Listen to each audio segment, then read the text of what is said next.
Olá, pessoal, tudo bem? Espero que esteja tudo bem com vocês. Nós estamos aqui para a segunda aula de Economia Brasileira Contemporânea e é uma daquelas aulas gostosas de lecionar porque é sobre o primeiro Vargas, né? E a trajetória de 30 a 45 da economia brasileira. Bom, como vocês devem recordar, pelo menos dos livros de história, o Vargas ele vai chegar ao poder, né?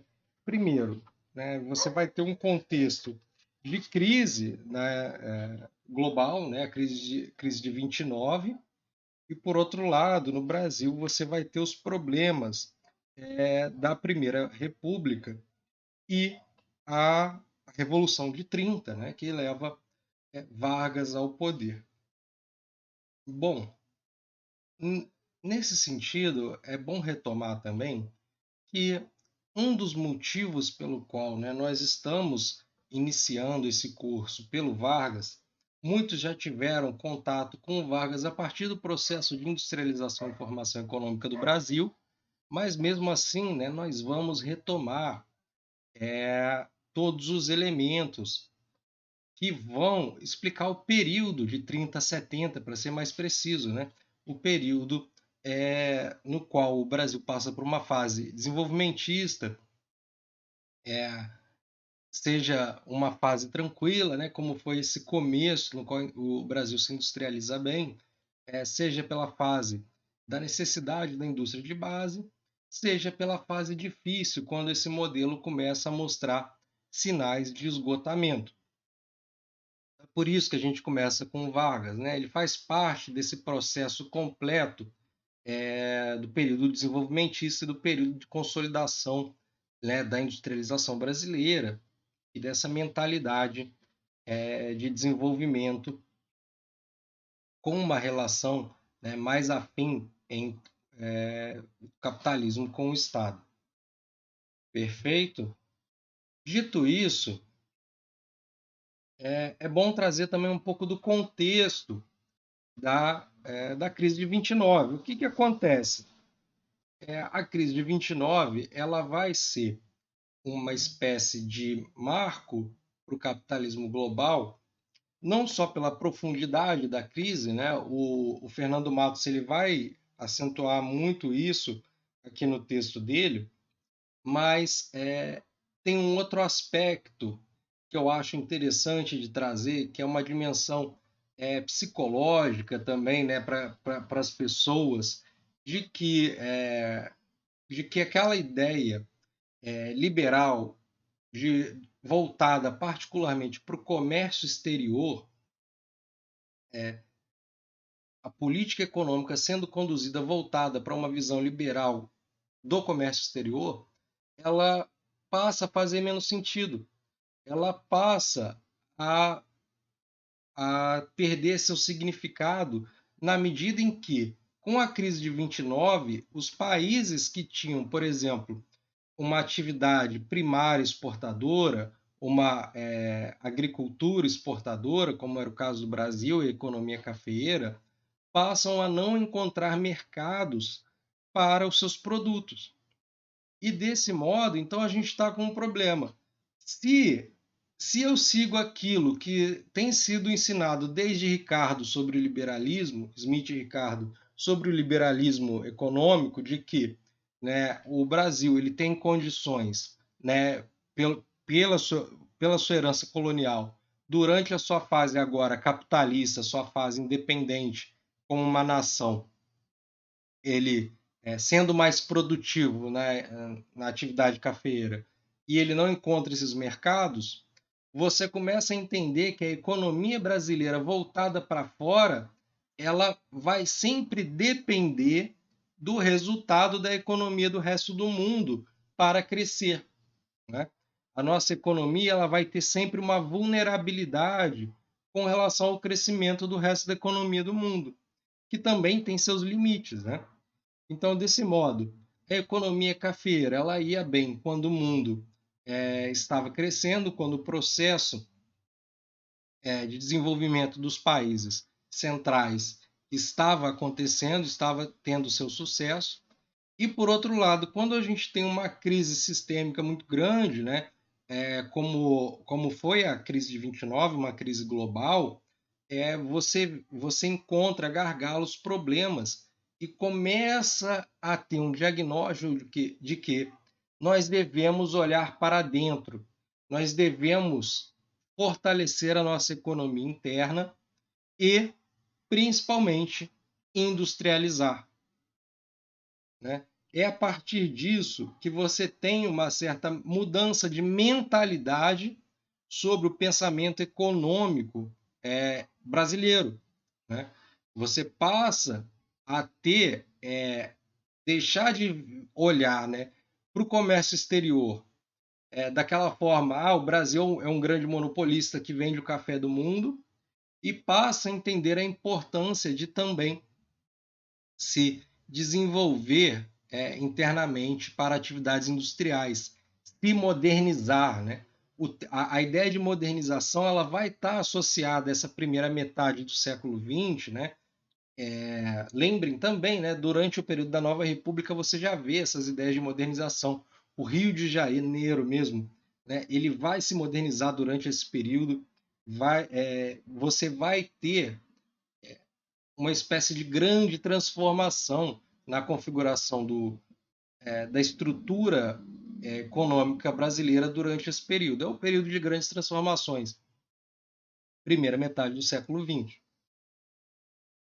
Nesse sentido, eu acho interessante, primeiro, né,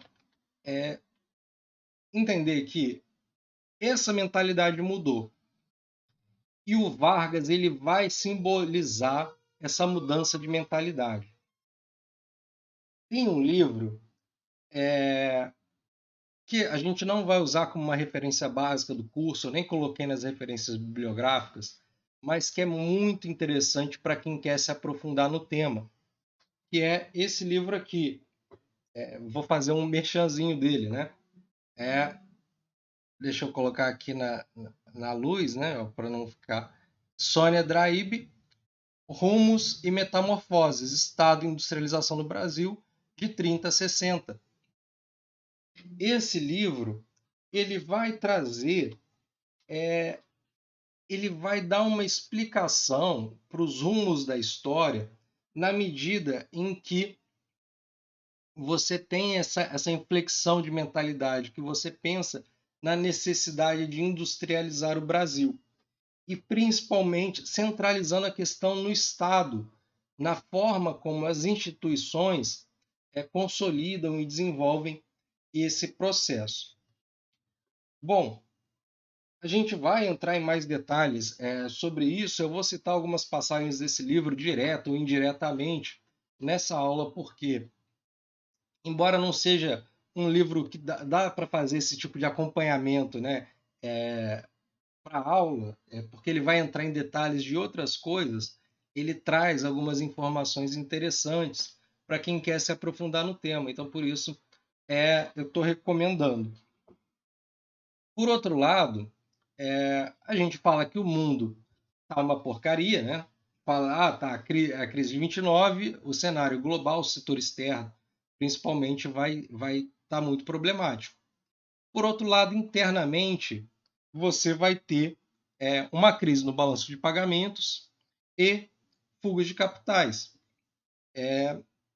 E agora, né, eu gostaria que vocês, quem tiver aí com o livro, né, de Economia Brasileira, Getúlio a Dilma, dê uma olhada no segundo parágrafo, né, da página 53, terceiro parágrafo, para ser mais preciso, no qual ele fala o seguinte, né, na economia brasileira, o evento externo veio a se somar a um processo interno já em curso desde o terceiro semestre de 1928, quando a economia apresentava evidências de desaceleração, resultante da política de elevação dos encaixes bancários e do arrefecimento da entrada líquida de reservas internacionais na caixa de conversão, ambos com efeitos contracionistas na oferta de moeda. O que ele está querendo dizer aqui? O que aconteceu? Durante um bom período, você utilizou na economia brasileira a caixa de conversão, quem lembra a informação econômica do Brasil, era aquela espécie de local onde você trocava moedas, títulos, né, notas por ouro. Você tinha uma equivalência, você precisava ter na economia brasileira, para a quantidade de moeda emitida, você precisava ter a quantidade equivalente em ouro capaz de ser trocada. Então, o que o pessoal fez? Já durante um longo período, né, antes mesmo do período Vargas, né, na Primeira República, você já vai ter esse processo de, de redução das reservas por conta da Caixa de Conversão. E ele segue, né? A insistência de Washington Luiz, né, que foi anterior a Getúlio Vargas, em manter o país no padrão ouro, e o Vargas foi ministro do Washington Luiz, né, garantindo a plena funcionalidade da Caixa de Estabilização, mesmo após os fatídicos eventos de Wall Street, impactaram na economia brasileira.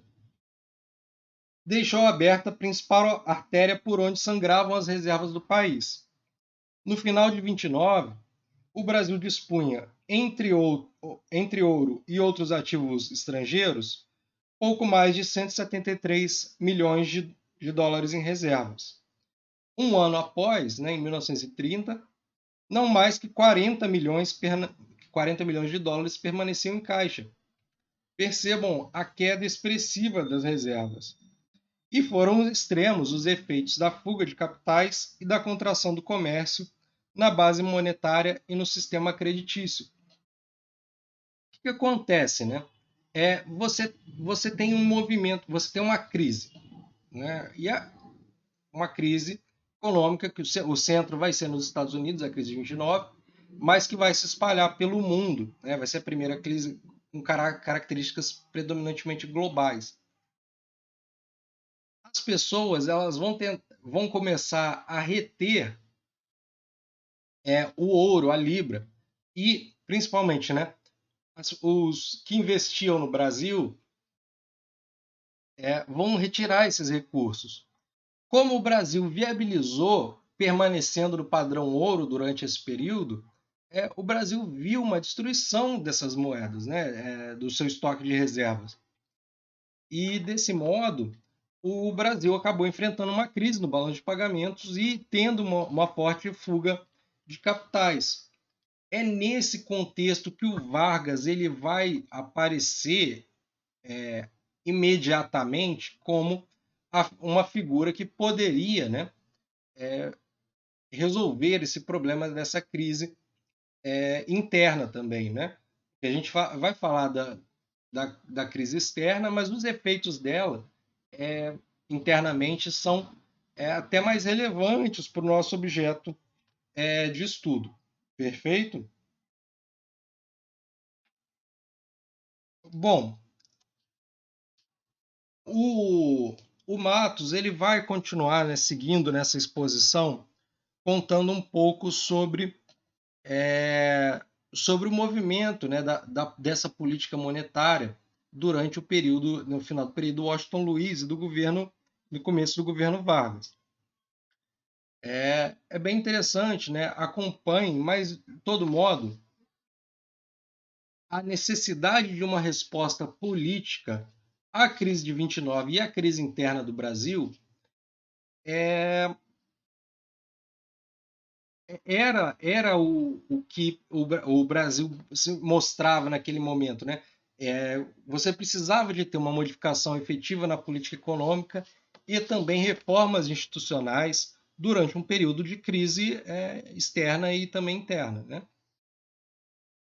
Aí eu vou citar, né, agora uma parte, né, desse texto que eu estava recomendando anteriormente, da Sônia Draib, que, que reflete muito bem isso.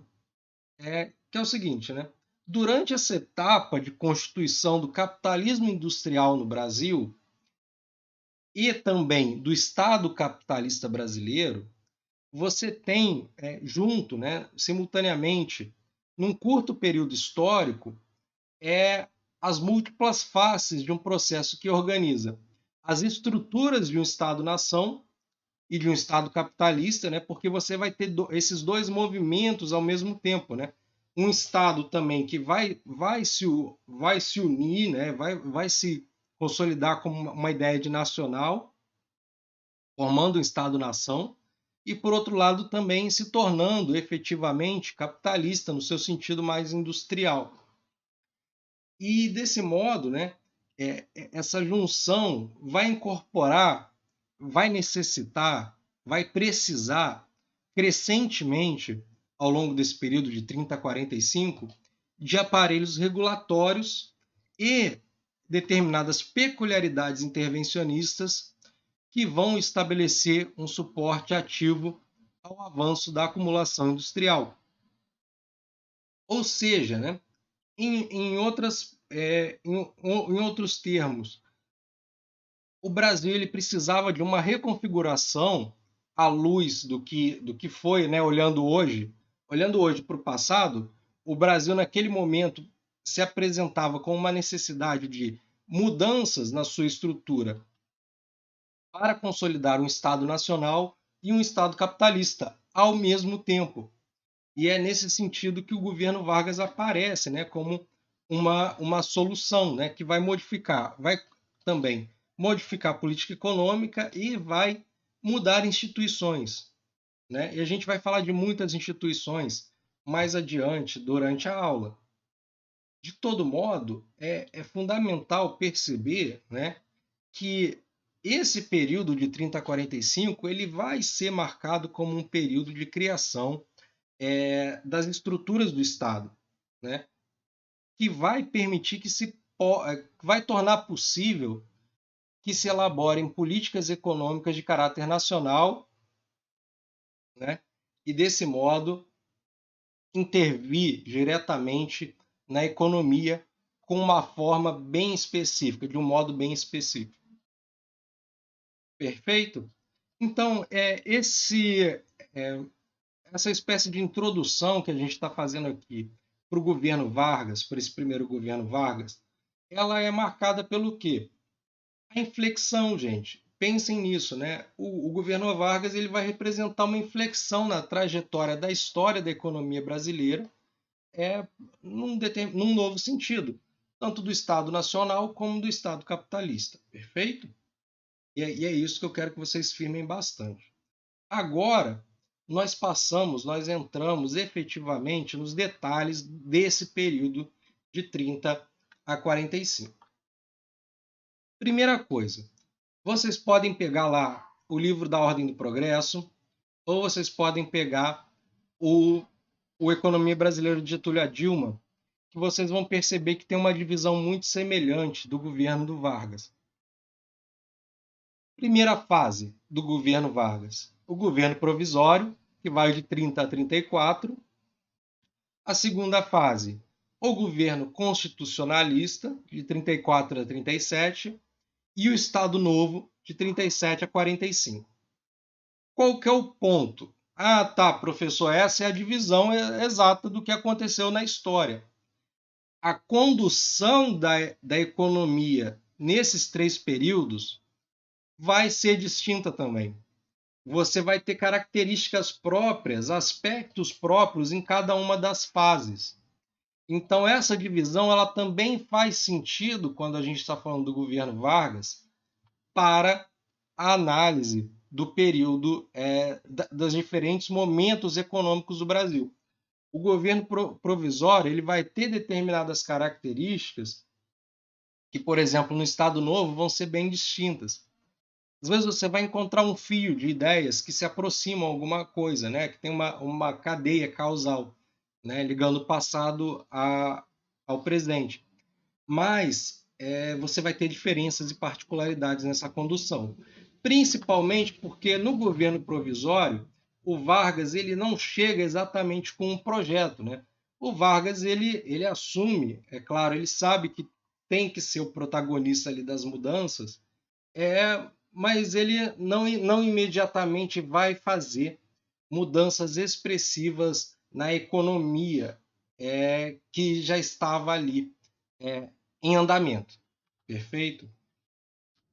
Então, para quem está acompanhando, né, pelo livro do, do Ordem do Progresso, essa primeira parte, no livro, o livro do Jean Piaget, ele vai começar a falar mais pelo pós-guerra, né? A gente não vai usar o livro dele imediatamente agora.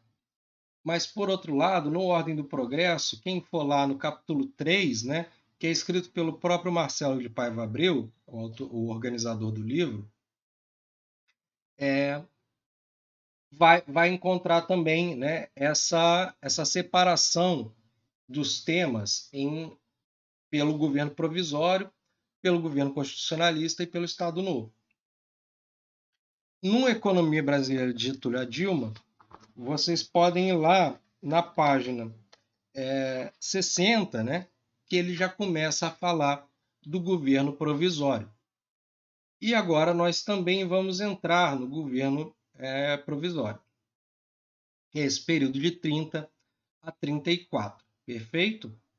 Então acompanhem comigo que essa parte ela vai mostrar, ela vai demonstrar, num primeiro momento, uma postura do Vargas um pouco mais flexível com relação ao que estava acontecendo, inclusive, né, conciliatória, tentando honrar e resolver aquele problema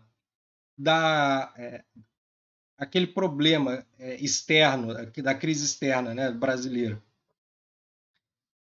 honrando pagamentos de dívida. Contudo, como o próprio Marcelo de Paiva Abreu vai colocar lá no Ordem do Progresso, vai ter aspectos muito interessantes da política cambial, da política monetária e da cambial do Brasil durante esse período, que vão reconfigurar um pouco por conta das necessidades daquele momento, vão ser reconfiguradas. Primeira coisa, né, vocês sabem, né, que você tem o choque externo sobre a economia brasileira, impacto no balanço de pagamentos. E o Marcelo de Paiva Abreu ele vai colocar, quem tiver aí, na página 74, né? Ele vai colocar, ó, os termos de troca sofreram uma deterioração de cerca de 30% e a capacidade de importar uma deterioração de cerca de 40%. Aí o que acontece, né? Com relação à política cambial, vai aparecer uma ideia chamada liberalismo retórico primitivo. Tanto no Matos como no texto do Abreu. O que seria esse liberalismo retórico primitivo? O governo ele vai tentar cumprir aquilo, mas ele vai ser desmascarado pela realidade. O que acontece? Bom, você vai ter um período na qual o governo tinha uma certa política de liberalização do câmbio, né? Uma política que se argumentava antes, né, no período da República Velha, que bom, o controle do câmbio é ineficaz, então a gente vai adotar políticas liberais. Só que era liberal durante esse comecinho do governo provisório, de 30 e 31, mas na prática ela era restritiva, com várias moratórias sucessivas em relação às dívidas em moeda estrangeira. E durante esse período, o Brasil acabou, né, também suspendendo pagamentos de dívida, e aí você tem a reintrodução do controle cambial a partir de setembro de 31, e isso vai seguir durante todo o governo provisório. Então, quer dizer, o Vargas entra no governo, ele tem um período aí com um certo câmbio, né, uma política cambial mais liberal, dando sequência àquilo que já estava sendo feito, mas na prática aquilo era ineficaz, né, não estava funcionando, e se adere ao controle cambial com o monopólio do Banco do Brasil. Esse controle cambial, quem deve lembrar, a gente comenta dele também em Formação Econômica do Brasil, ele acaba por centralizar todas as operações cambiais pelo Banco do Brasil, e ele passa a adotar um regime de prioridades do que deve ser utilizado o câmbio e, e o que não é prioritário, né? Então você vai ter um regime de prioridades que vai definir. Bom, é fundamental que as compras oficiais se realizem, que o serviço da dívida seja pago, que os essenciais que não são produzidos no Brasil sejam importados e por assim vai. Desse modo, a gente tem uma situação na qual você vai controlando as reservas, né? Você vai passando a ter um domínio um pouco maior sobre o que acontece com as reservas, controlando o câmbio. E assim sucede, né, durante esse período de 31 a 34. Lá no texto do Matos, quem tiver com o livro aí, na página 60, terceiro parágrafo. Olha lá. Num primeiro momento, o governo provisório pretendeu adotar postura conciliatória diante do severo quadro de restrição externa, tentando honrar integralmente os compromissos com o pagamento da dívida contraída com esses credores internacionais. Porém, né, a forte depauperação das reservas, resultante da brutal queda no preço internacional do café e do estancamento do fluxo de capitais internacionais, deixava cada vez mais evidente a profundidade da crise e a necessidade de medidas drásticas para o seu enfrentamento. A reavaliação dos cálculos a respeito do quadro externo motivou postura de maior intervenção no mercado cambial, levando o governo brasileiro ao restabelecimento do monopólio cambial do Banco do Brasil e também ao controle de importações, estabelecendo escalas de prioridade para aquisição de divisas.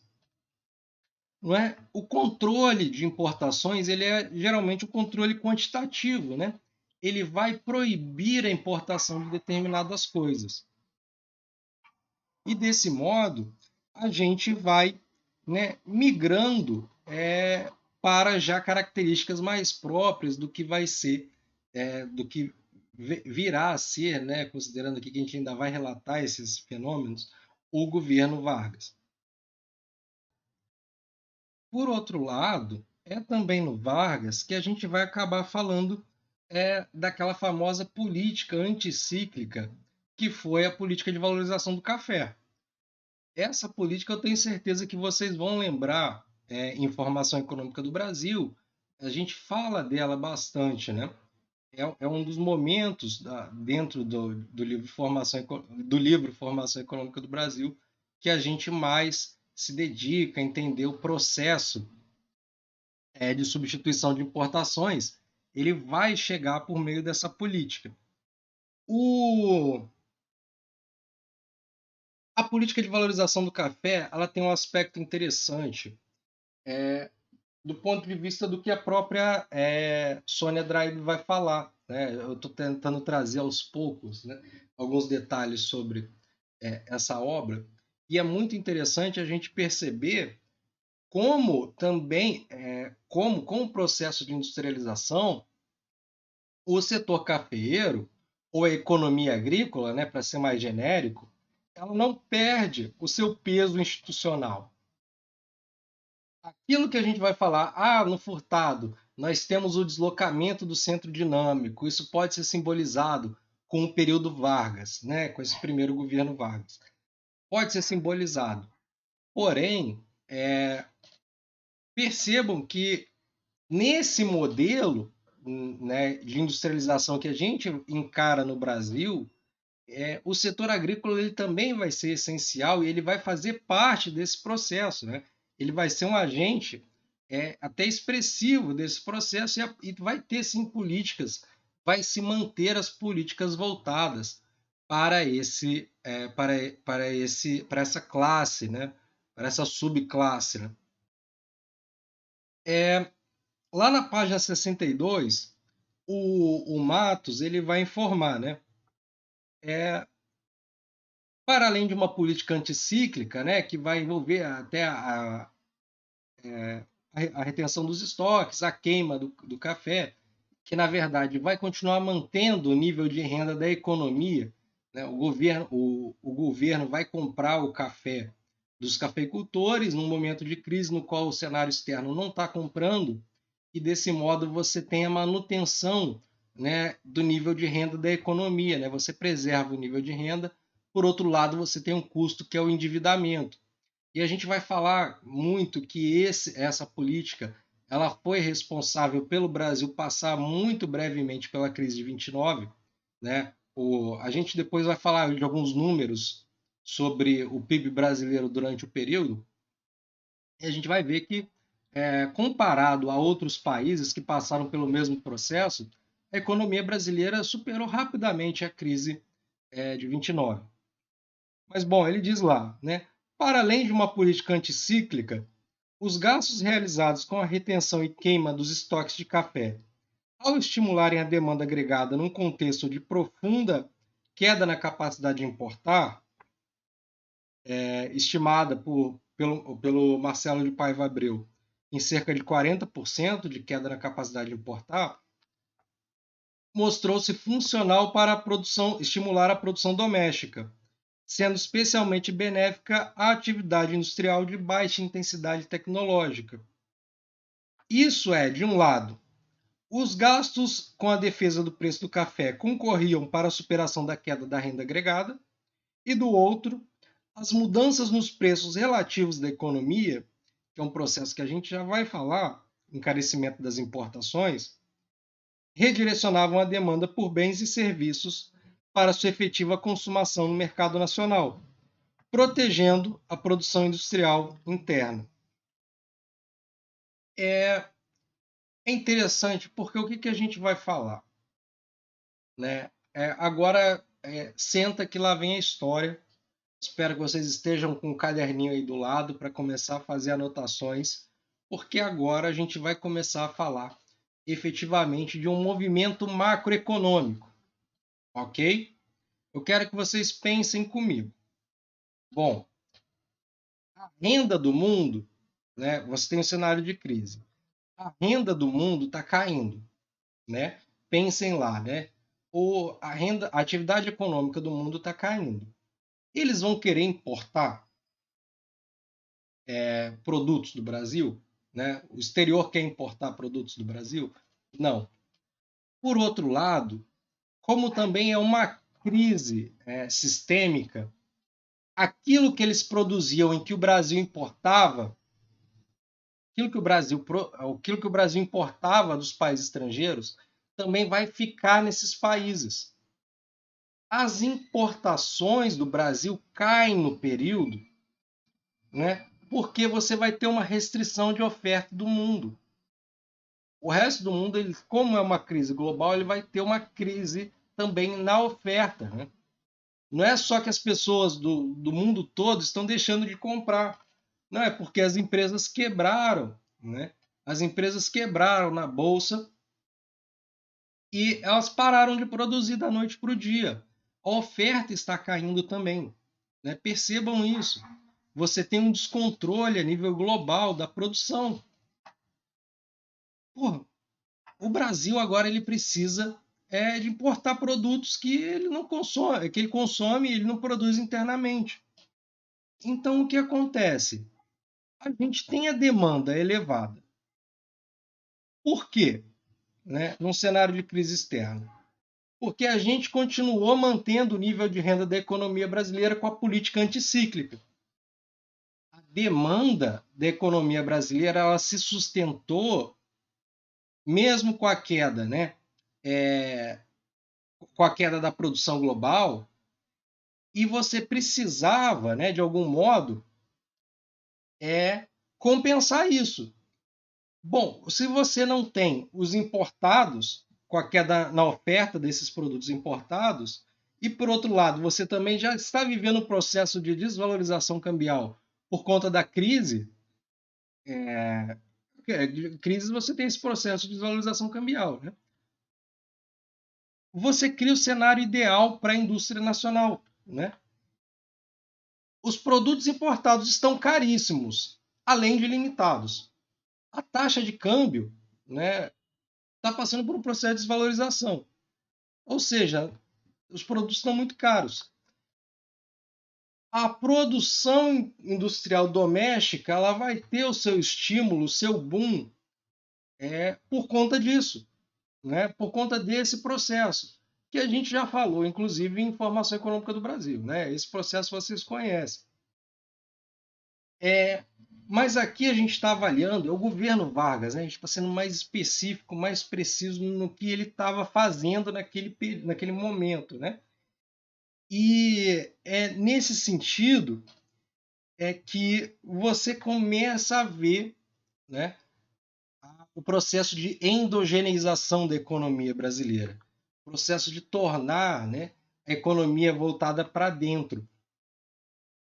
Desse modo, né, é claro que você dependeu de fenômenos institucionais ali, da criação de instituições que viabilizassem esse processo. Né? O próprio controle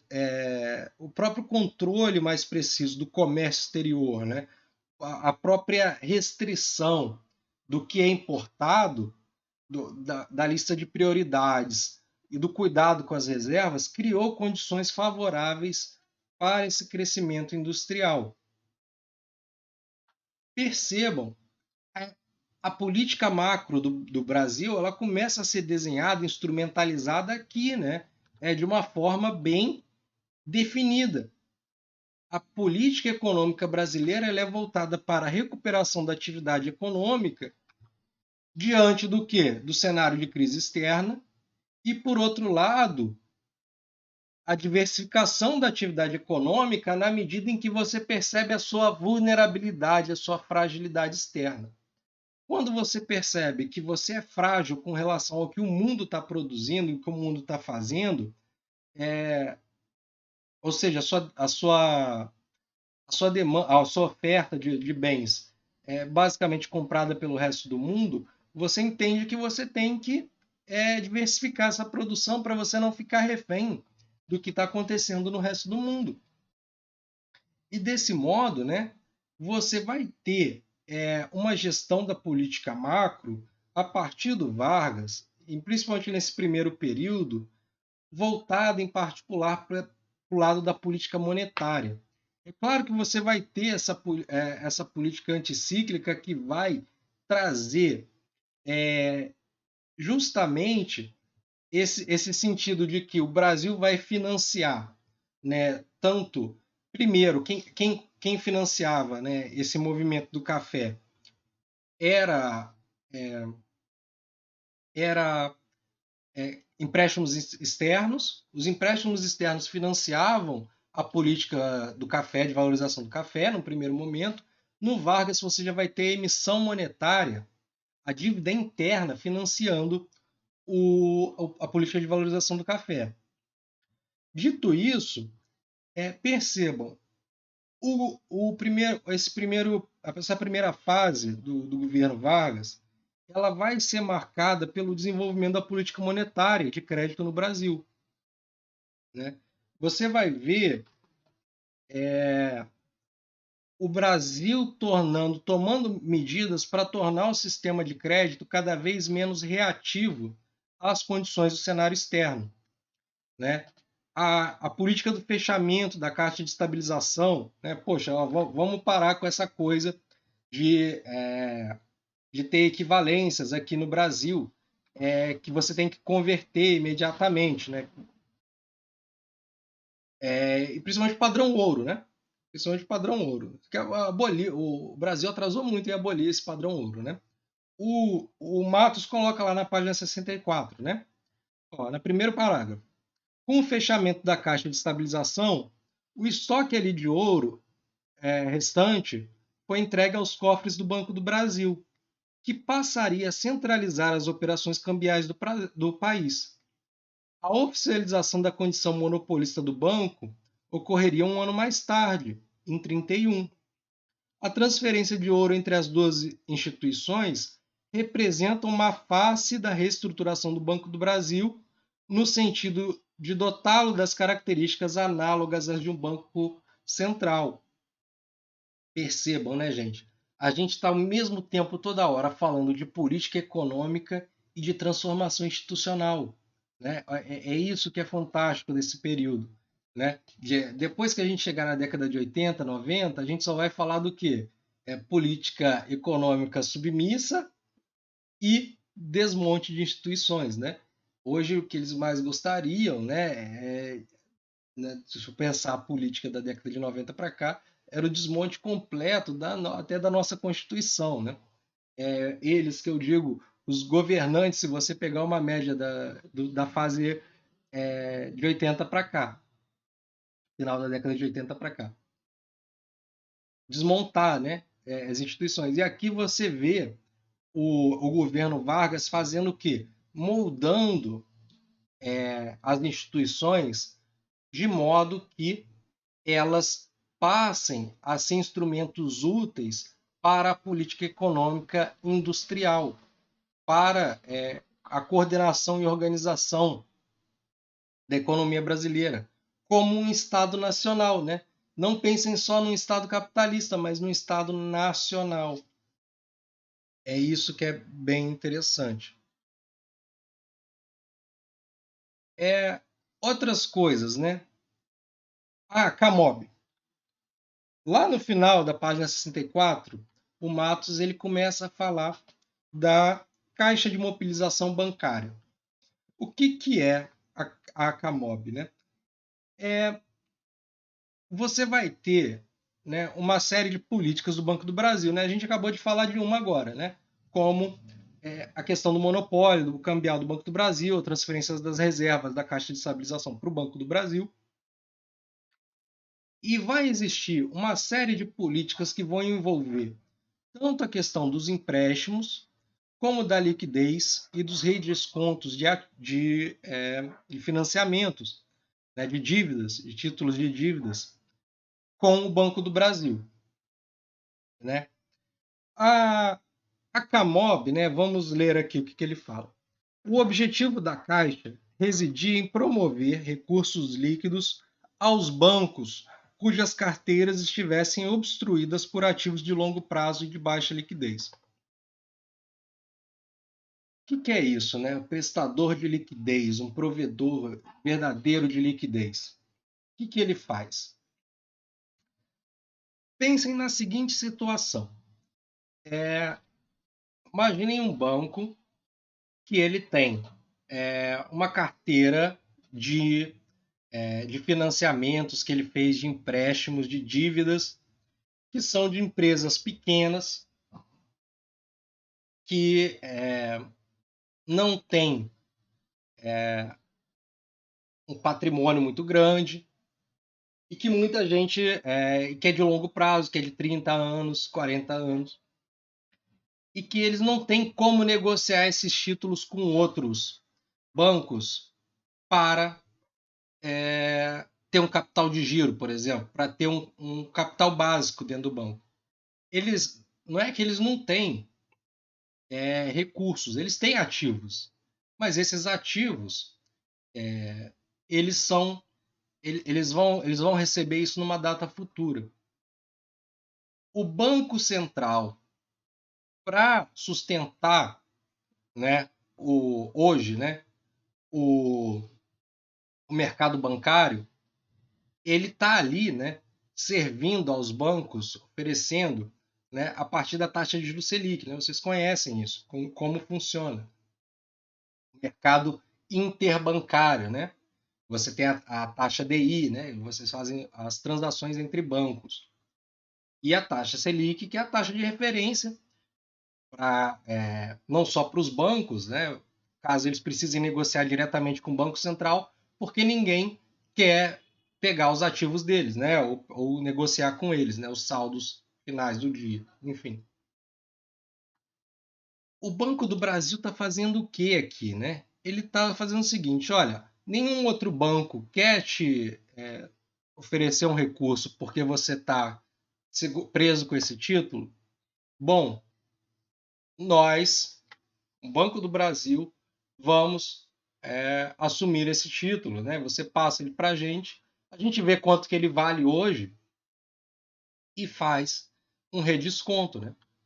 A gente pode também emprestar dinheiro. O Banco do Brasil também pode emprestar dinheiro para um banco, né? Em vez de comprar os ativos, ele pode deixar esses ativos como garantia e pegar esse dinheiro emprestado. Esse aspecto é interessante, né? Porque vocês percebem que você tinha uma mentalidade de que o capital bancário, o capital comercial bancário, ele seria especificamente um motor muito importante para o período de industrialização. Por outro lado, a gente não pode esquecer da relação entre o capital bancário e a economia cafeeira, né? A economia cafeeira que fez esse processo de emergência desse capital bancário, né? É ela que desenvolveu esse setor, esse mercado de crédito brasileiro. Outras políticas, né? Agora não voltadas mais para para os bancos, mas para quem pega empréstimo. Você também vai ter a lei da usura. Eu acredito que o Matos ele vai falar da lei da usura. É isso, na página 66, né? Ó, em 1933, o governo federal determinou um teto de 12% ao ano para os juros cobrados nos contratos, além de proibir o expediente conhecido como cláusula ouro, que previa a indexação dos contratos ao ouro ou em moeda estrangeira, medidas demandadas em vista das dificuldades econômico-financeiras enfrentadas pela agricultura e demais setores, além das fortes transferências de renda em razão da mudança nos preços relativos. O que acontece? Você vai ter um limite. Os que emprestam dinheiro vão ter um limitador agora, um fator que limita a taxa de juros que eles podem cobrar nesses empréstimos. Então, os tomadores de empréstimos têm a vantagem de um teto. A gente vai falar, a lei da usura ela vai seguir por um bom tempo. E a gente vai falar depois, inclusive, de como faziam para burlar essa lei da usura, né? Porque sabe como é, né? Banco é complicado. Por outro lado, essa proibição da indexação de contratos em ouro ou moeda estrangeira aliviava o problema da balança comercial. Esse processo ele vai ser conhecido como um processo de nacionalização de dívidas, gente. O que a gente está fazendo aqui é tornar aquelas dívidas que geralmente eram negociadas em moedas estrangeiras, eram indexadas em moedas estrangeiras, passam a ser nacionalizadas, contratos fixados em moeda local.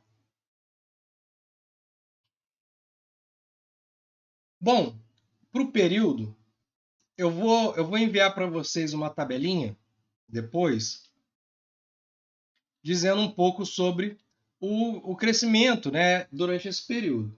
Mas é visível, gente, de 30 e 31, você vê o PIB, né, com crescimentos negativos, na casa de menos 2, menos 3% ao ano, e a partir de 32, 4%, 33, 8, quase 9%, 34, 9%.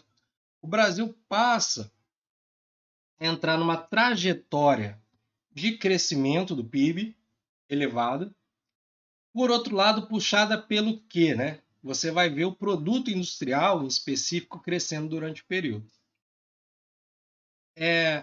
A inflação durante os primeiros períodos ela vai ter, né, um aspecto. A gente vai falar primeiro numa inflação, numa deflação, né, num processo de inflação negativa durante os primeiros anos da crise, que depois se estabiliza.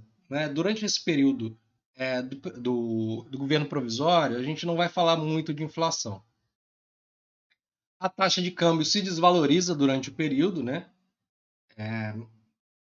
E por outro lado, você tem uma queda tanto nas exportações durante o primeiro momento, depois é retomada até o final de 34, mas principalmente, né, a queda nas importações. Essa queda nas importações é muito importante, né, para a gente entender esse processo. E é isso, né? Se você pegar, né, em 30, o Brasil importava 230 milhões de dólares, 32 importava 90 milhões de dólares. 34 você já tem uma recuperação, né? A recuperação da atividade econômica brasileira já para a volta dos 190 milhões de dólares em importação. Dito isso, né, dessa fase do governo provisório, o que a gente leva? Né? O balanço. Façam isso, né? Tem um balanço na cabeça. Começo do processo de industrialização, setor bancário, setor de crédito, sendo institucionalizado a partir do Banco do Brasil, né, dentro dessa nova lógica de industrialização do Brasil. Setor da agricultura segue sendo relevante, segue sendo importante, alvo da política econômica, né? A política de valorização do café, a própria política de crédito também. E, por outro lado, o processo de nacionalização, de redução da vulnerabilidade externa. Né? É isso que é importante. No governo constitucionalista, né, que a gente vai falar agora de 34 a 37, a gente vai trazer alguns elementos que vão envolver uma pressão externa sobre as atitudes que o Brasil já estava tomando nesse primeiro período. Né? Agora você vai ter umas consequências. E quem tiver com o livro aí, do Economia Brasileira de Getúlio Dilma, pode, por favor, ir na página 67, no último parágrafo. Já em 34, a política de controle cambial no Brasil sofre pressões externas para sua flexibilização. Os empresários dos Estados Unidos, insatisfeitos com as restrições brasileiras às importações não essenciais, queixaram-se ao Departamento de Estado e exigiram um regime cambial diferenciado com o Brasil, alegando que a política cambial brasileira discriminava a produção norte-americana. E aí o que acontece? Os Estados Unidos enviam uma missão, a famosa missão americana no Brasil, e com essa missão americana você tem uma certa pressão externa, né, sobre modificações no controle cambial brasileiro. Claro que o Brasil vai exigir contrapartidas, né? Poxa, a gente até pode modificar alguma coisa, mas por outro lado, vocês também têm que nos ajudar, né? Então, boa parte dessa discussão vai envolver a renegociação dessa missão, né? A renegociação das dívidas, a retomada dos pagamentos dessas dívidas, né, que o Brasil tinha declarado que não iria pagar, e, por outro lado, uma fase de liberalização cambial. Então, de 34 a 37, a gente vai ter a volta de uma liberalização cambial no Brasil. É isso que vai ser um dos marcos desse governo constitucionalista. Né? O cenário de restrição externa ele vai continuar. O Brasil ele vai continuar com problemas de ter recursos em moeda estrangeira, em ouro, né? Em libras e ouro, em dólares. Você vai continuar com aquela dificuldade. Por outro lado, vai ter algumas estratégias interessantes que o Brasil vai adotar, se beneficiando do período da guerra. Isso é interessante, né? Durante o período de guerra, né, da iminência da guerra, escalada de rivalidade entre Estados Unidos e Alemanha, o Brasil ele vai, né, se utilizar desse conflito mundial, né, da aproximação desse conflito mundial, para estabelecer acordos com a Alemanha. Né? Você vai ter um comércio bilateral Brasil e Alemanha que vai ter uma modalidade específica de troca muito interessante. Quem tiver com o livro aí, na página 69, eu vou ler. Okay? A trajetória do comércio internacional deve ser compreendida no contexto da geopolítica de meados da década de 30, diante da escalada dos Estados Unidos e Alemanha. A Alemanha, em acelerada escalada produtiva, típica de armamento preparatório para uma guerra mundial, buscava superar seus problemas econômicos, dentre os quais a restrição de reservas, ainda como resultado das dificuldades das sanções econômicas que enfrentou depois da derrota na Primeira Guerra. A estratégia alemã para contornar a escassez de reservas consistiu em lançar mão de medidas até então pouco convencionais do comércio internacional. Acordos bilaterais celebrados com diversos países da América Latina por meio de transações chamadas marcos de compensação. O que era essa espécie de marco de compensação? Era uma espécie de escambo. O que acontece? O Brasil tinha uma dificuldade, um problema de reservas. O Brasil queria exportar seus produtos. A Alemanha também tinha um problema de reservas. Né? A Alemanha ela não tinha muitas moedas internacionais de troca que ela pudesse negociar com o Brasil. Então, o que eles faziam? Brasil, faz o seguinte: eu envio as mercadorias que você tem interesse para você.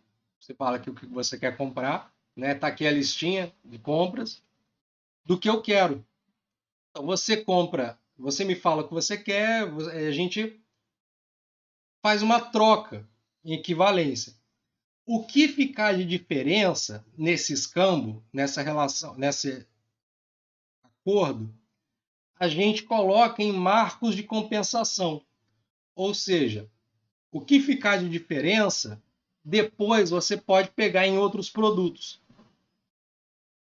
Desse modo, nem o Brasil nem a Alemanha ficavam reféns dos seus problemas de balanço de pagamentos na hora de fazer transações. Né? É muito interessante.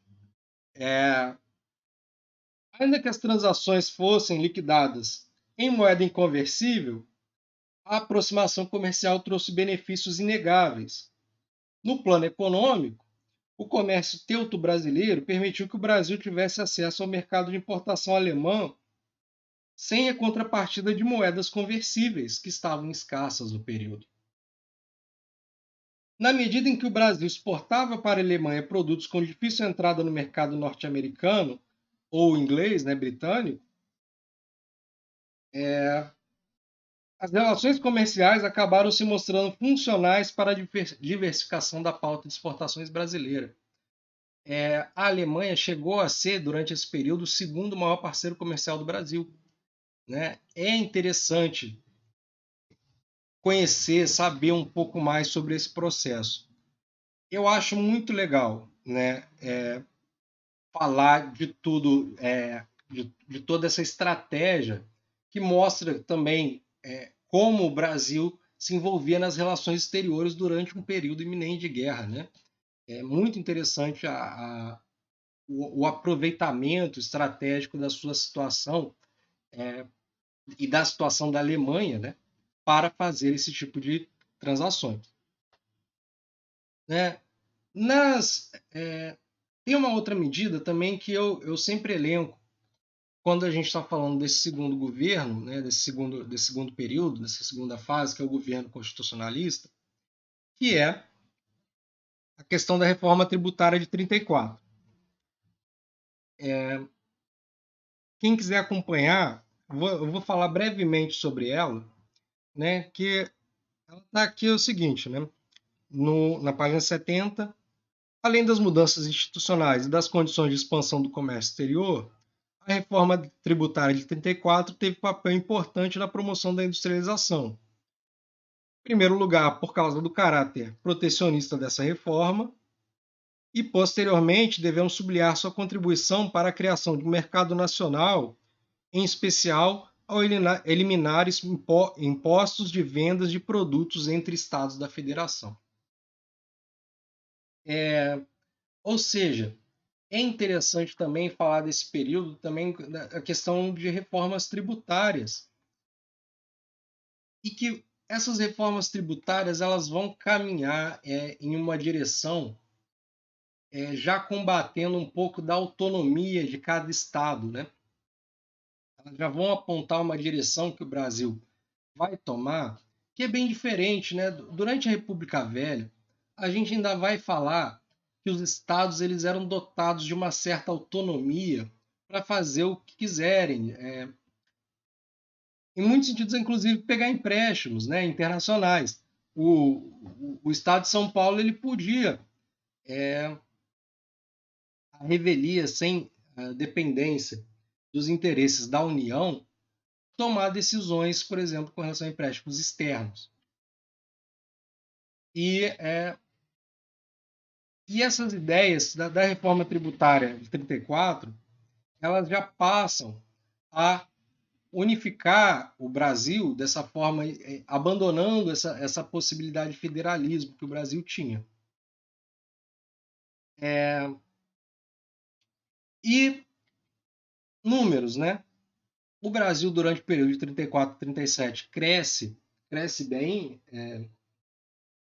chega a crescer 12% ao ano em 36, crescimento da indústria durante o período elevadíssimo, e por outro lado aqui a gente já vai começar a falar de um processo inflacionário. Taxa de câmbio estável e importações e exportações também estáveis, em níveis mais elevados. Situações melhores do que aquela pós-crise. Percebam, né? A gente vai falar desse segundo período, dessa segunda fase do governo Vargas, crescendo uma média aí, fazer a conta aqui de cabeça, em média 6,5% ao ano. Vamos lá, em média 6,5% ao ano. 5 anos depois da crise de 29, né? 5 anos depois da crise de 29, a gente já estava numa trajetória de crescimento, né? Tudo bem, que começou antes, mas esse período já está, a economia brasileira já está bem pujante, né? E por fim, a gente vai falar do período do Estado Novo. No período do Estado Novo, que é de 37 a 45, a gente tem a volta. Primeiro, né? O Estado Novo ele vai representar também uma certa recuperação da autoridade do Vargas, né? E é nesse sentido que você vai ter uma volta também das políticas de controle, né? que ele vai adotar durante o período. O monopólio do Banco do Brasil, por exemplo, né, vai voltar. Aquela fase de liberalização do câmbio que a gente teve 34, 37 vai passar e você vai voltar com o monopólio do Banco do Brasil. E a partir de 39, você vai ter a adoção do sistema de taxas múltiplas de câmbio. Bom, esse sistema de taxas múltiplas de câmbio, ele tem algumas particularidades, muitos detalhes para ser preciso. Prefiro deixá-lo. Quem teve uma aula sobre sistema de taxa de câmbio múltipla do período Vargas em FEB, já viu, né, esses detalhes. Eu já comentei isso para quem fez FEB comigo. Não sei se nesse último semestre, mas no anterior, com certeza. Todavia, né, a gente vai falar só pormenores aqui. Depois a gente vai entrar em detalhes, a gente vai ter um espaço específico para falar de taxa de câmbio. Mas o que vocês vão lembrar de interessante foi a Missão Aranha, né? Durante o Estado Novo, a gente vai ter uma certa formulação da política com o Oswaldo Aranha. Quem tiver com o livro da Ordem do Progresso, está lá na página 92, né? Vou descrever esse processo, né? A missão Aranha nos Estados Unidos marca o início de um longo período de relações especiais entre o Brasil e os Estados Unidos. Ela deve ser entendida no contexto das crescentes dificuldades enfrentadas pelo Brasil em seu comércio com a Alemanha, né, o comércio dos marcos de compensação, da perda de importância das relações anglo-brasileiras e da crescente consciência em Washington de que as questões econômicas de interesse dos Estados Unidos no Brasil deveriam ser, mais do que nunca, explicitamente examinadas à luz dos objetivos políticos norte-americanos no Brasil. Então, você vai ter um detalhamento, né, sobre as questões que vão ser debatidas. É claro que a política cambial vai continuar sendo um tema da Missão Aranha, mas também vai envolver a defesa nacional, a própria posição dos Estados Unidos no Brasil, a questão da dívida brasileira e o tratamento dos investidores americanos no Brasil. Desse modo, né, você vai ter uma espécie de prioridades de temas ali que os Estados Unidos combinaria com o Brasil de que tomaria algumas atitudes, né? Primeira coisa, né, você vai ter uma espécie de concessão de créditos, né, e como contrapartida para essa concessão de créditos, que o Brasil adotaria uma política cambial mais liberal, que a gente vai comentar, né, que depois o Vargas ele vai fazer as coisas do jeito dele, né? Ele tem essa característica, né? Você vai falar que os compromissos, alguns compromissos vão ser, em geral, honrados, mas que depois, né, depois desse período, você vai ter uma, uma, uma certa mudança no movimento da economia brasileira. Então, lembrem, esse regime de taxas múltiplas de câmbio, que a gente vai entrar a partir de 39, ele vai ser mais um reflexo dessas mudanças, e principalmente a política comercial, ela vai ser um reflexo dessas mudanças a partir das conversas estratégicas com os Estados Unidos.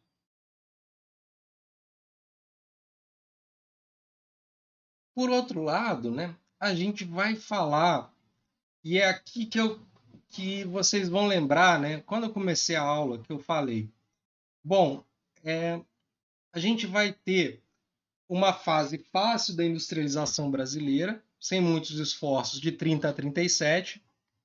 De 37 a 45 a gente vai ter a fase da indústria de base. De 45 a 80 a gente vai entrar na fase difícil. Né? Essa é uma periodização feita, né, do modelo de substituição de importações que é meio que convencionada. Né? A gente vai agora, né, que a gente está no Estado Novo, a gente vai falar então dessa formação dessa indústria de base. Lá na página 72 do livro do Matos, a gente vai encontrar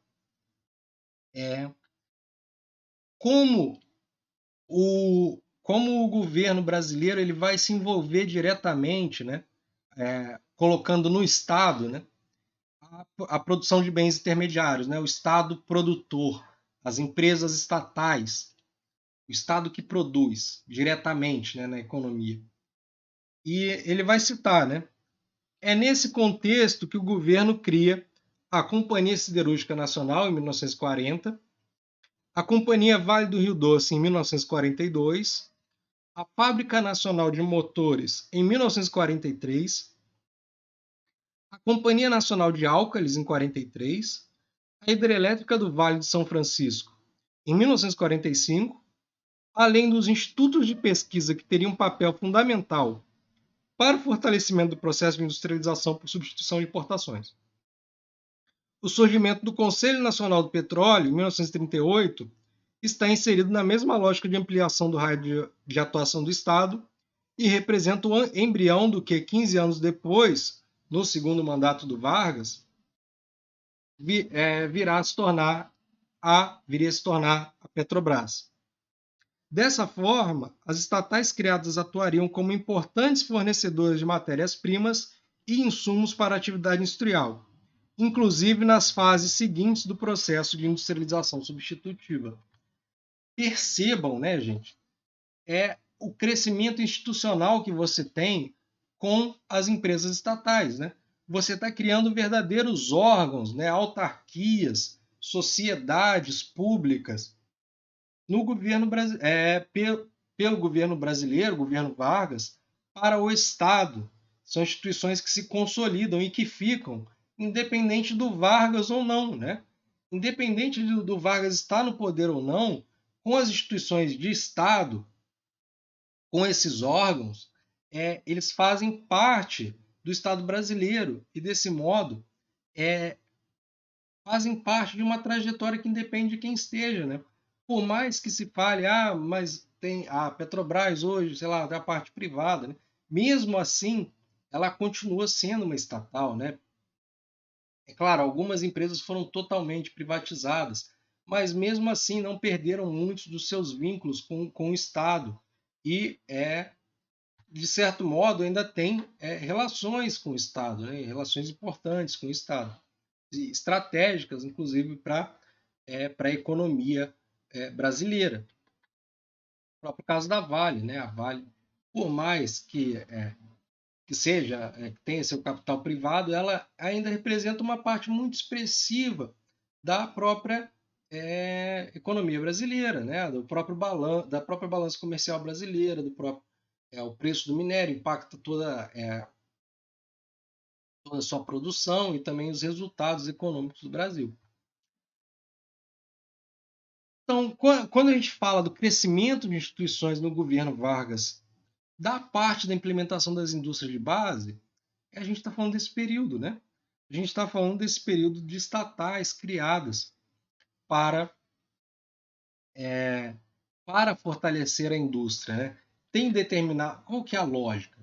Tem determinados setores que o capital privado ele não entra espontaneamente, né? Você tem um custo de capital muito elevado, você tem um risco, um financiamento, alguma coisa assim, né?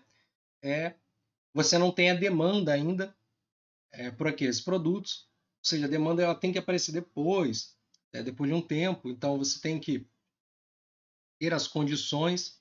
O Estado entra, né, com as empresas públicas. Nesses casos, é interessante perceber como, né, a gente entra numa outra fase do processo de industrialização, né, qual o Estado ativamente está criando grandes indústrias. O Matos ele também vai enfatizar um segundo elemento que é também institucional, que é o Conselho Técnico de Economia e Finanças, o CETEF. É lá na página 73 e 74. Né? Em novembro de 37, o Vargas cria o Conselho Técnico de Economia e Finanças, a fim de adequar as decisões de política econômica às novas exigências do processo de industrialização e às novas diretrizes políticas definidas pela instalação do Estado Novo. O CTF era um órgão consultivo do Ministério da Fazenda, que teve como uma de suas funções reunir e gerar informações acerca das unidades de federação, dentro do contexto de promoção da centralidade político-administrativa promovida pela Revolução de 30, em oposição ao excessivo federalismo que vigorava durante a Primeira República. Percebam que esse é um tema que a gente vai sempre falar, né? Como é que o sentido de fortalecimento da união, né? Dentro das estruturas, né? De união, Estado e município, de como a Revolução de 30 e esse primeiro governo Vargas simbolizam essa ideia de combater a autonomia dos estados, né, as ideias federalistas, né, que você vai ver, por exemplo, nos Estados Unidos de uma forma mais clara, né, a própria legislação especial dos Estados Unidos de estados, às vezes é muito diferente de um estado para o outro, né, E no Brasil não, a gente tem essa ideia, né, pelo menos do ponto de vista legal, né, de que aquilo que é federal, né, ele tem uma abrangência muito mais forte e que as leis e normas estaduais elas não têm tanto impacto, tanta abrangência, né? É, não mudam muito, né? Se você vai de São Paulo para o Rio, tem uma lei ou outra, algum detalhe muito específico que você pode incorrer, né? Que é diferente dos Estados Unidos, né? Por exemplo, a questão da legalização de, da maconha, né? De drogas nos Estados Unidos. De um estado para o outro varia, e no Brasil seria inviável você pensar nisso de uma forma autônoma, né? Num estado só tomando esse tipo de decisão. Essa é uma decisão que quem tomaria seria, né, o Brasil como um todo. E o Vargas ele vai responder a isso, né?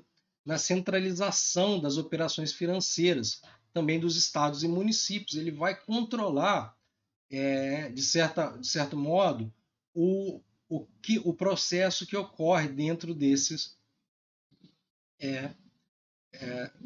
unidades federativas, né? Bom, por outro lado, né, a gente vai falar o problema inflacionário do Estado Novo vai começar a aparecer, né? A gente vai ter a gente vai ter a formação desse processo do problema inflacionário, da inflação brasileira, que já estava começando lá atrás, né? Quando a gente fala do período constitucional.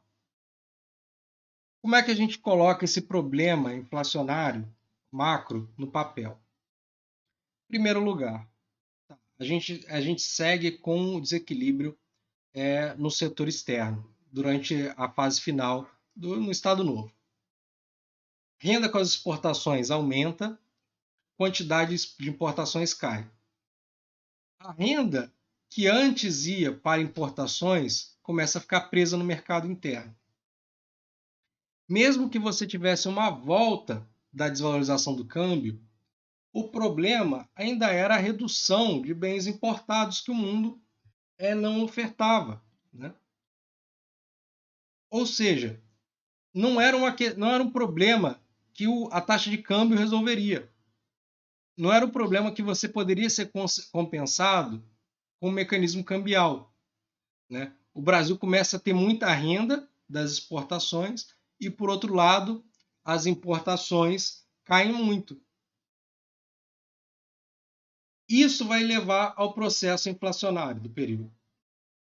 De 37 a 45, a inflação vai para começar na casa de 4, 3% nos primeiros anos, de 38, 39. Em 45 já estava 43, 44 já estava 10%, 45 já estava 16%. Bom, talvez você já tenha ouvido essa história.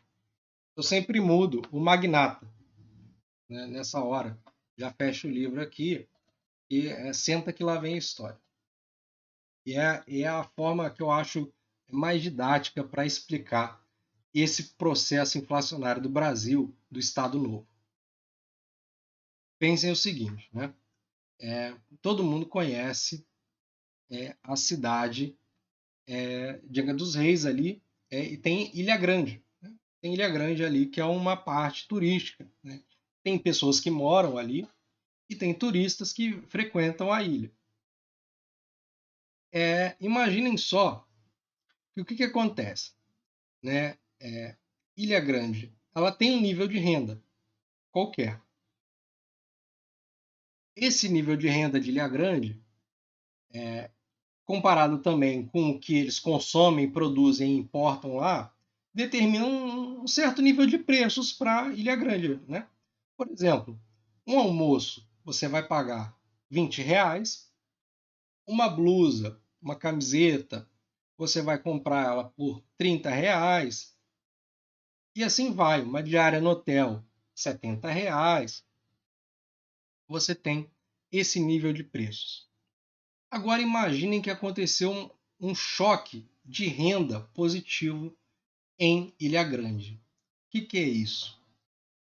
Que foi o que aconteceu no Brasil com o crescimento das exportações durante o período do Estado Novo. com a redução das importações, né? Imaginem só o seguinte: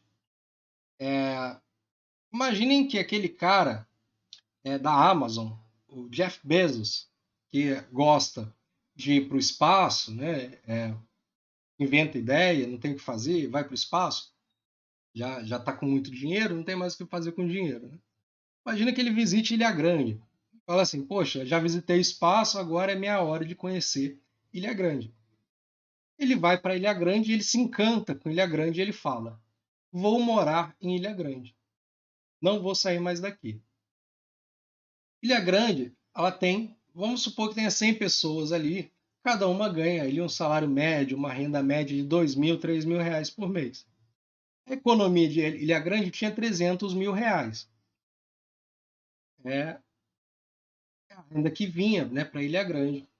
E eles compravam esses produtos de fora, então, de todo modo, a renda de Ilha Grande era de 300 mil, a despesa também era algo assim muito próximo. O Jeff Bezos chega, né, em Ilha Grande e a economia de Ilha Grande, que antes era uma economia de 300 mil reais, passa a ser uma economia de. Deixa eu ver a fortuna do Jeff Bezos, né? Vamos lá. 22 bilhões de dólares, né? Então, vamos lá. Vamos arredondar aqui. A economia de Ilha Grande passa a ser uma economia de 100 bilhões de dólares, 100 bilhões de reais e 300 mil. Né? 100 bilhões e 300 mil. Jeff Bezos chegou naquela economia e o nível de renda aumentou absurdamente. É claro que esse número é muito absurdo, né, gente? Eu estou fazendo aqui um caso extremo, né? Mas a elevação da renda brasileira foi muito grande durante o período, não dessa forma, né? Mas a intuição é a seguinte: pô, o Jeff Bezos está aqui, né? O almoço vai continuar 15, 20 reais? Não. Bom, se o nível de renda da nossa economia aumentou, eu vou cobrar mais, porque eu sei que aquela pessoa tem um nível de renda mais elevado. E eu não vou cobrar mais só dela, não. Eu vou cobrar da economia inteira, porque a renda está represada. Né? Ah, eu vou receber os 50 reais, né, pelo almoço, que antes era 20, mas com esses 50 reais eu vou comprar a camisa, que antes era 30, agora aumentou também. Vamos supor que os preços de Ilha Grande subam cerca de 100%, né, durante o período. Porque o Jeff Bezos chegou lá e ele compra, compra as coisas nas vendinhas, nos restaurantes, nas barracas. Né? O processo inflacionário está ali porque as pessoas estão percebendo que o nível de renda aumentou e que elas podem se apropriar de um nível de renda maior. Voltando para a realidade. Né? Uma praia em Búzios vai cobrar quanto num espetinho, num copo, sei lá, de refrigerante? Muito mais caro do que num lugar com um baixo nível de renda. Então percebam, o processo inflacionário ele vai acontecer onde tiver renda represada, particular. Por que represada? Agora vamos criar a seguinte situação, né? O Jeff Bezos se muda para Ilha Grande, mas ele mora lá em Ilha Grande e tudo que ele compra é importado, ele não compra nada do comércio local, ele não compra nada. Na verdade, tem um jatinho, né, que traz as coisas para ele dos Estados Unidos, né, um jatinho da Amazon, que traz tudo para ele que ele quer diretamente dos Estados Unidos. Ele nem precisa, né, conversar, nem ter relacionamento com as outras pessoas de Ilha Grande.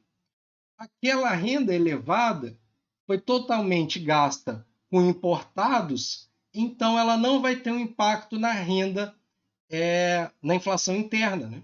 Na renda, no nível de renda. O nível de renda interna aumentou, mas por outro lado o número de importações também aumentou. É claro que esse é um caso extremo, né, gente? A gente está falando, poxa, o Bezos está morando em Ilha Grande. Mas ele reflete o quê? nível de renda aumentando, você vai ter uma pressão nos preços dos bens comercializados ali internamente, produzidos e vendidos internamente. Se essa renda não é escoada por importações, se essa renda cresce, não vira importação, você tem uma pressão sobre os preços internos. E é desse modo que a gente explica o processo inflacionário do Estado Novo. Né? Mesmo que você tentasse fazer uma política, bom, vamos desvalorizar para caramba o câmbio, não tem como importar esses bens, né? Você tinha uma dificuldade de encontrar esses bens.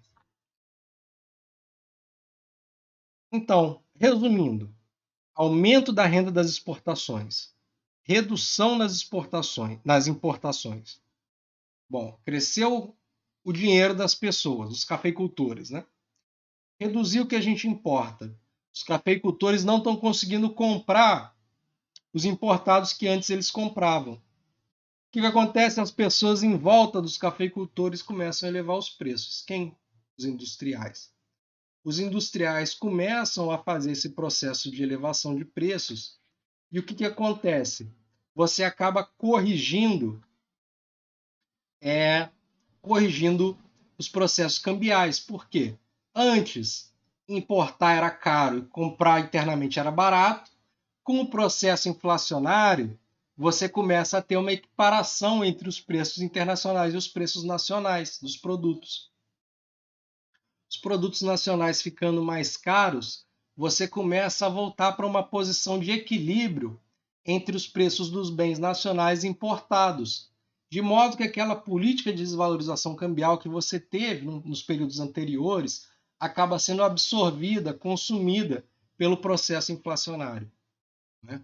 O mecanismo de ajuste da economia é fantástico, né? Uma coisa de emocionar, né, gente? A gente está aqui durante a aula, né? Já foi 1h30 de aula e a gente está quase chorando, né, de emoção vendo esse processo, entendendo esse processo, esse mecanismo de ajuste, de correção da economia brasileira do problema do setor externo, né? E a correção se dá pelo modo inflacionário. Perfeito? Bom, já disse os números da inflação. A taxa de câmbio do período ela vai ser fixa, né, de 38 a 45, de 37 a 45 você vai encontrar uma taxa de câmbio mais ou menos aí de 17, não, de 16,7 durante todo o período, né, uma taxa de câmbio fixada. O PIB, você não vai ter um consenso, o período foi um período de crescimento, não, mais ou menos. Você vai ter alguns anos de crescimento negativo, 40 e 42. Por outro lado, a indústria segue sendo o motor desse PIB, né? A indústria que puxa esse PIB para cima. E, por outro lado, né, o crescimento absurdo das exportações em 45. Né? 44 e 42 em diante você vê um crescimento absurdo das exportações no Brasil. Né? 1940, você tem 250 milhões de dólares exportados no ano. Em 45, você já vai ter 660 milhões de dólares de exportação.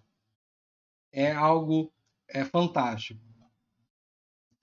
Com o fim do Estado Novo, a gente vai ter o governo Dutra, que é o tema da nossa próxima aula, capítulo 3 da Economia Brasileira de Getúlio a Dilma. Isso que a gente vai falar bastante, né? E a gente vai falar no governo Dutra da volta de um certo liberalismo no Brasil. Heranças do governo Vargas, né? Só para a gente fechar essa aula de hoje com um balanço.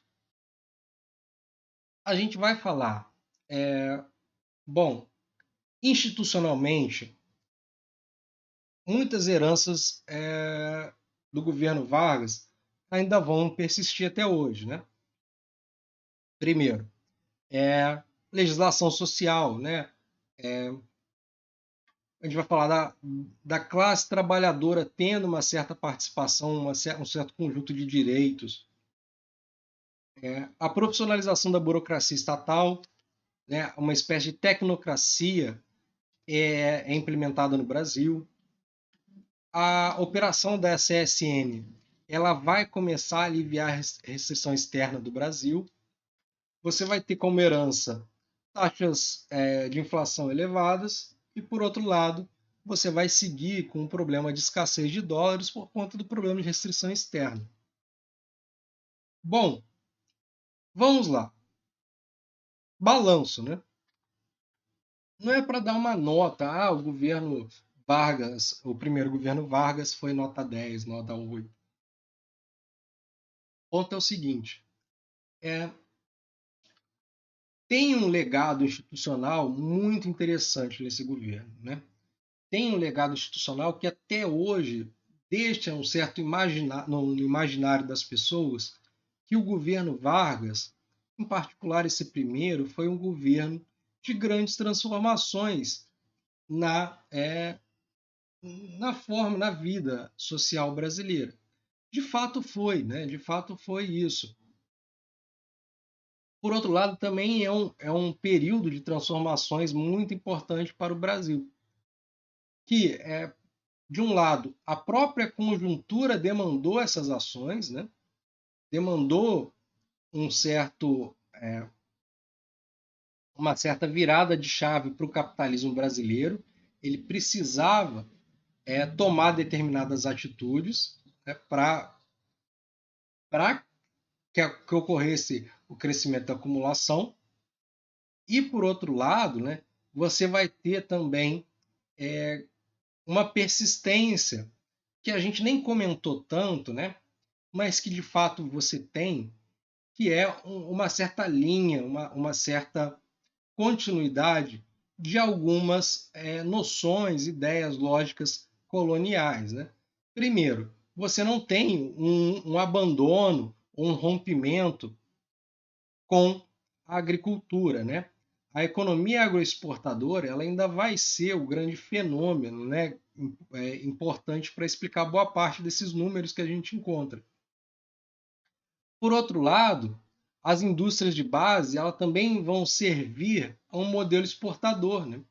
As exportações do Brasil que vão crescendo no período também vão para servir o mundo. Né? Aquela parte do desenvolvimento interno, de voltar-se para dentro, ela também tem que ser um pouco mediada com esses outros elementos da manutenção de um período colonial, da manutenção de uma certa lógica colonial de um país voltado também para as exportações. Né? E as exportações é que permitem, tornam possível o desenvolvimento desses processos no Brasil. É o crescimento das exportações que financia a industrialização, né? Gente, é isso. Boa parte da lógica do crescimento da industrialização, da formação da industrialização, vai depender disso. Bom, espero que tenham gostado da aula. Você já tem atividades, né, para fazer sobre essa aula, como uma resenha. E nos vemos, né, então, na próxima aula do governo Dutra. Vamos continuar utilizando o Economia Brasileira de Getúlio a Dilma. Então, na aula 3, né, na semana que vem, nós teremos o capítulo 3 do livro Economia Brasileira de Getúlio a Dilma. E para quem acompanha pelo Ordem do Progresso, também é o capítulo 4, escrito pelo Sérgio Besserman. Também é um capítulo que eu gosto muito. Ok? Então, tenham todos aí uma boa semana e um bom descanso. Um abraço.